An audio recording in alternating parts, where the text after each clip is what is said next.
NEET को बचे हैं लगभग 30 दिन या 30 दिन से थोड़े ज़्यादा। अब तुम्हें समझ नहीं आ रहा है कि तुम्हें क्या करना चाहिए। तुम्हारा सिलेबस कंप्लीट नहीं हुआ, तुम्हें समझ नहीं आ रहा कि तुम मॉक टेस्ट दोगे पहले या तुम रिवीजन करोगे पहले, और ऐसे बहुत सारे डाउट्स हैं। If this is your situation, this video is for you. Keep watching.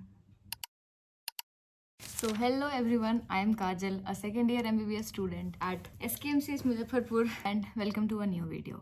No any shit talking, only genuine experience and my personal opinion. So the thing is, last के एक महीने में, लास्ट के 30 डेज में तुम ऐसी कौन सी चीजें कर सकते हो जो कि तुम्हारे नीट प्रिपरेशन गेम को एकदम से चेंज कर देगा। तो वीडियो को स्टार्ट करते हैं। सबसे पहला पॉइंट है सिलेबस। आई होप कि तुम्हारा मैक्सिमम सिलेबस खत्म हो गया होगा, लेकिन ऐसे बहुत सारे स्टूडेंट्स होते हैं जिनका अभी तक सिलेबस नहीं कंप्लीट हुआ है। उनको क्या करना चाहिए?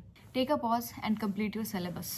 माई पर्सनल ओपिनियन, ऑब्वियसली तुम टेस्ट दोगे, बट अगर तुम टेस्ट का फ्रीक्वेंसी बहुत ज़्यादा भी रख रहे हो, 50% सिलेबस के साथ तुम क्या करोगे? तुम जानते हो कि नीट का कटअप बहुत ज़्यादा बढ़ गया है, and at this point of time तुम्हें पूरे सिलेबस का नॉलेज होना बहुत ज़रूरी है। सारे क्वेश्चन जो आएंगे पूरे सिलेबस से आते हैं, कोई टॉपिक ऐसा नहीं होता जो नीट में छूट जाता है और उससे क्वेश्चन नहीं आते हैं। उसके लिए तुम्हें सारे टॉपिक्स के नॉलेज होने भी जरूरी है। अब तुम सिलेबस कंप्लीट कैसे करोगे इतने कम टाइम में? वन शॉट वीडियोस, यूट्यूब पे तुम्हें बहुत सारे वन शॉट वीडियोस मिल जाएंगे। मोस्टली मैंने फिजिक्स ऐसे किया था, लेकिन अगर तुम्हारा फिजिक्स बायो तो मोस्टली तुम लोगों का हो गया होगा और बायो तुम रिवाइज कर रहे होगे, और अगर नहीं कर रहे हो तो you are doing something wrong. I will be honest, अगर तुम्हारा बायो भी अभी तक नहीं हुआ तो you are doing something wrong. Chemistry और फिजिक्स तुम ऐसे कर सकते हो, वन शॉट वीडियोस उठाओ यूट्यूब से। मैंने उम्मीद सीरीज के लेक्चर्स को फॉलो किया था। वन शॉट वीडियोस उठाओ, उसमें जो क्वेश्चन करा रहे हैं उसको तुम पॉज करो, कॉन्सेप्ट देखो, खुद से तुम क्वेश्चन को उसी टाइम पे सॉल्व करो। उसी में से क्वेश्चन को तुम मार्क भी कर सकते हो वहाँ पे कि हाँ ये क्वेश्चन अगर मैंने सॉल्व कर लिए वापस से रिविजन के टाइम तो मेरा ये पूरा चैप्टर रिवाइज हो जाएगा। इस टाइप से तुम कर सकते हो। इसके लिए तुम्हें बहुत हार्ड वर्किंग होना पड़ेगा। One shot videos is not a cup of T for everyone. उसके लिए तुम्हें बहुत हार्ड वर्किंग होना पड़ेगा। बहुत लंबे लंबे लेक्चर्स होते हैं, और मैं तो एक एक बार बैठ करके उसको खत्म करती थी एक एक बार में। बहुत लंबे लंबे लेक्चर्स होते थे, और वो तुम्हें करना पड़ेगा क्योंकि अभी तक तुमने नहीं करा है, तो उसको कंपनसेट करने के लिए तुम्हें डबल मेहनत करनी ही पड़ेगी। Next point is mock test. एक डिसेंट अमाउंट ऑफ चैप्टर्स तो तुम्हारे खत्म होंगे, नहीं खत्म होंगे तो तुम कुछ दिनों में कर लोगे। उसके बाद the most important ingredient of the NEET preparation is mock test. इस पॉइंट ऑफ टाइम पे तुम्हें फुल सिलेबस मॉक टेस्ट देना चाहिए, और बहुत सारे मॉक टेस्ट देना चाहिए, but not without analysis. Mock test तुम दोगे, उसका एनालिसिस करोगे, तभी मॉक टेस्ट का कुछ भी मीनिंग बनता है। अगर तुम मॉक टेस्ट पे वीडियो देखना चाहते हो तो वो तुम देख सकते हो। इस पॉइंट ऑफ टाइम पे तुमने सिलेबस जो कंप्लीट कर लिया है उसको तुम वापस से रिवाइज नहीं कर सकते हो बुक खोल के, नोट्स खोल करके कि अरे नीट से पहले मैं वापस से पूरा सिलेबस रिवाइज करूंगा या करूंगी। तुम ऐसा नहीं कर सकते हो। तो तुम्हारा रिवीजन होगा कैसे? मॉक टेस्ट के थ्रू। तुम टेस्ट दोगे, उस टेस्ट में ऐसा तो नहीं होगा कि तुम्हारे सारे क्वेश्चन सही हो जाएंगे, नहीं, बहुत सारे क्वेश्चन तुम्हारे गलत होंगे। जो गलत क्वेश्चन होंगे उनको उठाओगे, तुम वो चैप्टर वापस से खोलोगे, तुम वो कॉन्सेप्ट वापस से खोलोगे, और तुम उसको वापस से सॉल्व करोगे, और इस तरह से तुम्हारा रिवीजन होगा। क्योंकि जो क्वेश्चन तुम्हारे मॉक में सही हो रहे हैं वो ऑलरेडी तुम्हारा स्ट्रॉन्ग कॉन्सेप्ट है, उस पर तुम्हें वापस से नहीं जाना है क्योंकि वो टाइम वेस्ट होगा। थिंग इज, तुम मॉक टेस्ट दो, मॉक टेस्ट को एनालाइज करो। हाँ, मान लो सारे मॉक टेस्ट में रिपीटेडली तुम्हारा एक यूनिट का क्वेश्चन बार बार गलत हो रहा है, हाँ तो वो यूनिट तुम उठाओ और वापस से तुम पढ़ो। That would be a smart move, but पूरा सिलेबस एक बार में रिवाइज नहीं कर सकते हो बुक उठा करके। Mock test is a great move for that. That's why mock test is very important. अभी लास्ट के टाइम में मॉक टेस्ट एकदम ज़्यादा से ज़्यादा मॉक टेस्ट दो, उसको एनालाइज करो, जो गलत हो रहा है उसको एनालाइज करो, कहाँ गलतियाँ हो रही हैं, मिस्टेक कॉपी बनाओ, और फॉर्मूला पे ध्यान दो। Without mock test you can't crack NEET, you can't. थोड़ा सा टाइम लेकर के मॉक टेस्ट के स्कोर की बात कर लेते हैं। मेरे टाइम पे मैं एलएन का मॉक टेस्ट देती थी ऑफलाइन, और मेरे मैक्सिमम 530 आते थे, 550 मैक्सिमम मेरे आए थे एलएन के।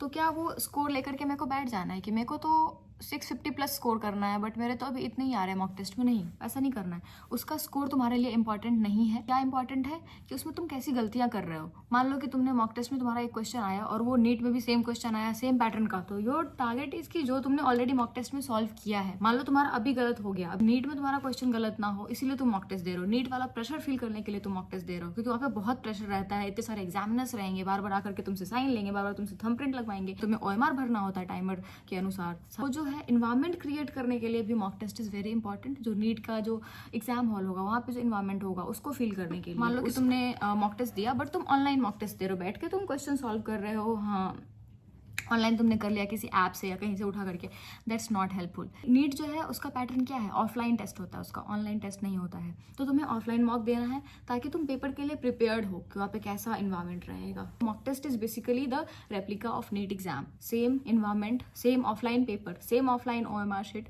और तुम्हें वो देना ही है अगर तुम्हें सक्सीड करना है नीट में। तो नेक्स्ट पॉइंट, इस पॉइंट ऑफ टाइम पे इतने कम टाइम बचे हैं नीट को, your health is very important. धीरे धीरे अब स्लीप शेड्यूल को ले आओ ट्रैक पे, क्योंकि अब जरूरी है। अभी तक हो सकता है कि तुमने रात रात भर बैठ के पढ़ा हो, और ऐसा हो सकता है, होता है। अभी 1 मंथ के का जो अभी इंटरवल है उसमें तुम्हें धीरे धीरे अपना स्लीप शेड्यूल सुधारना पड़ेगा। तुम्हें अपना जो ईटिंग हैबिट्स है उसको चेंज करना होगा, थोड़ा हेल्दी खाओ, हो सके अगर थोड़ा सा टाइम निकाल के 10 मिनट तुम मूव योर बॉडी। तुम्हारा हेल्थ बहुत ज़्यादा जरूरी है। And when I am talking about health, it's not only physical health, it's mental health also. Talk to your parents, अगर वो तुम्हें मेंटली सपोर्ट करते हैं, अगर तुम्हें मोटिवेट करते हैं। टॉक टू दैट फ्रेंड जो कि तुम्हें मोटिवेट करता है, जिससे बात करके तुम्हें अच्छा लगता है कि थोड़ी देर के लिए तुम्हारा सारा स्ट्रेस दूर होता है। दैट इज इंपॉर्टेंट, क्योंकि अगर तुम सही रहोगे तभी तुम अच्छा परफॉर्म कर पाओगे। उसके बाद हम लोग एक छोटा सा point I wanted to talk about this, your personal life. Whatever your personal life is going on, मान लो तुम्हारे फैमिली में कुछ प्रॉब्लम्स चल रहे हैं, या मान लो कि तुम किसी भी चीज़ के कारण डिमोरलाइज हो रहे हो, या फिर most important reason your personal का भी पर्सनल लाइफ, योर गर्लफ्रेंड और boyfriend. I can't believe I am talking about this. मान लो कि तुम्हारी लड़ाई हो गई, तुम्हारे जो भी है बॉयफ्रेंड गर्लफ्रेंड जो भी है, लड़ाइयाँ हो गई। The thing is, the concept is ना, ये कॉन्सेप्ट नहीं है कि लड़ाइयाँ होंगी ही नहीं। वाई इज़ नॉट अंडरस्टैंडिंग, और why she is not understanding. मेरे एग्जाम्स हैं और वो मेरे से लड़ाई कर रहा है या कर रही है, वो तुम्हारे हाथ में नहीं, वो सामने वाले के हाथ में। वो लड़ाई करेगा, वो कलेश करेगा, may be he is toxic और she is toxic, you can't control that. But the thing is कि वो जो लड़ाई होगा उसको तुम अपने दिमाग पे नहीं लोगे। जब साइड करो, अब 1 महीने के लिए उसको साइड कर दो। जो भी कलेश हो रहा है तुम्हारे रिलेशनशिप में, तुम्हारे फैमिली में, कहीं भी जो कलेश हो रहा है, उसको तुम अपने दिमाग में मत आने दो, क्योंकि वो चीज़ क्या करेगा, तुम्हें डिप्रेस करेगा, तुम्हें और भी स्ट्रेस आएगा एडिशनल। तुम वो अफोर्ड नहीं कर सकते, तुम्हें वो अफोर्ड करना भी नहीं है, ठीक है। तो बस इतना ध्यान दो कि जो भी लड़ाइयाँ हो रही है या फिर जो भी ऐसा कुछ कलेश हो रहा है, उसको तुम अपने दिमाग पे मत लो, उसको तुम थोड़ा सा अवॉइड करो। कलेश को तो अवॉइड करो ही। पहली बात तो ट्राई करो कि हाँ ये मैनेज हो जाए, और अगर मान लो कि कलेश हो भी गया तो उसको तुम अपने दिमाग पे मत लेके बैठो। पॉजिटिव माइंडसेट के साथ तुम्हें उस चीज़ को हैंडल करना आना चाहिए, और उस चीज़ को तुम्हें अब एकदम सीरियस लेके नहीं बैठना है, थोड़ा सा अवॉइड करना है। अपने दिमाग पे उस चीज़ को बहुत लाइटली लेना है कि हाँ चलो हो गया। अभी ज़्यादा इंपॉर्टेंट मेरे लिए क्या है, नीड ज़्यादा इंपॉर्टेंट है। ये बंदा या बंदी तो अगर ये इफ़ ही और she is the one, so he will stay. कितना भी कलेश कर ले, उसे रहना भाई जाएगा कहाँ। इससे ज़्यादा इस टॉपिक पे आई कांट टॉक। अगर समझना होगा तो तुम समझ गए होगा। नेक्स्ट थिंग इज, तुम्हें ना ही ओवर कॉन्फिडेंट होना है। मान लो तुम्हारे मॉक में 650+ आ रहे हैं, तुम्हें ओवर कॉन्फिडेंट नहीं होना है। मान लो तुम्हारे मॉक में 530 आ रहे हैं या 540 आ रहे हैं, तुम्हें अंडर कॉन्फिडेंट नहीं होना है, क्योंकि किसी को नहीं पता है कि उस दिन कौन झंडे गाड़ के आएगा। तुम्हें भी नहीं पता है, किसी को नहीं पता है। जो टॉपर होगा उसे भी नहीं पता होगा कि वो टॉप करने वाला है। I think so. तुम्हें एक बैलेंस रखना है, ठीक है। कभी तुम अंडर कॉन्फिडेंट हो रहे हो, खुद को मोटिवेट करो। कभी तुम ओवर कॉन्फिडेंट हो रहे हो तो बोलो भाई औकात में रहो। Next point I want talk about is short notes. अभी तक तुमने शॉर्ट नोट्स बना लिए होंगे मोस्ट प्रोबेबली। अगर नहीं बनाए हैं तो अब you don't have time to make short notes of your own. किसी कोचिंग का मॉड्यूल उठाओ जो शॉर्ट नोट्स वाला होता है, उसको एक बार तुम नोट्स के साथ बैठ के जब पढ़ लोगे ना, तो वो एक तरह से तुम्हें फील होने लगेगा कि मेरा ये शॉर्ट नोट्स है, कि हाँ ये फॉर्मूला जो है ये इस टॉपिक का, ये फॉर्मूला इस टॉपिक का है। फिजिकल केमिस्ट्री और फिजिक्स के लिए तो फार्मूलाज का इंपॉर्टेंस बहुत ज़्यादा है, बहुत ज़्यादा। लाइक तुम्हें अगर फार्मूलाज नहीं याद है तो तुमसे क्वेश्चंस नहीं बनेंगे। सो शॉर्ट नोट्स जो है वो बहुत ज़्यादा इंपॉर्टेंट होता है। बायोलॉजी के लिए तुम स्किप कर सकते हो। बायोलॉजी का तो तुम जितनी बार तुम NCERT रिवाइज करोगे उतना तुम्हारे लिए अच्छा होगा, लेकिन एटलीस्ट फिजिकल केमिस्ट्री का, ऑर्गेनिक केमिस्ट्री के शॉर्ट नोट्स में मेनली नेम्ड रिएक्शंस का और GOC का जो कुछ बेसिक है वो सब तुम्हें आना चाहिए, और उस सब का शॉर्ट नोट्स तुम्हारे पास रहना चाहिए। मेरे टाइम पे तो मैंने खुद से शॉर्ट नोट्स बनाया था। I will attach it here. Next thing हम लोग बात करते हैं PYQs के बारे में। It's a jackpot. Previous year question से तुम्हें पता चलता है कि कौन से टॉपिक्स जो हैं जो बार बार आते हैं और कौन से ज़्यादा इंपॉर्टेंट है।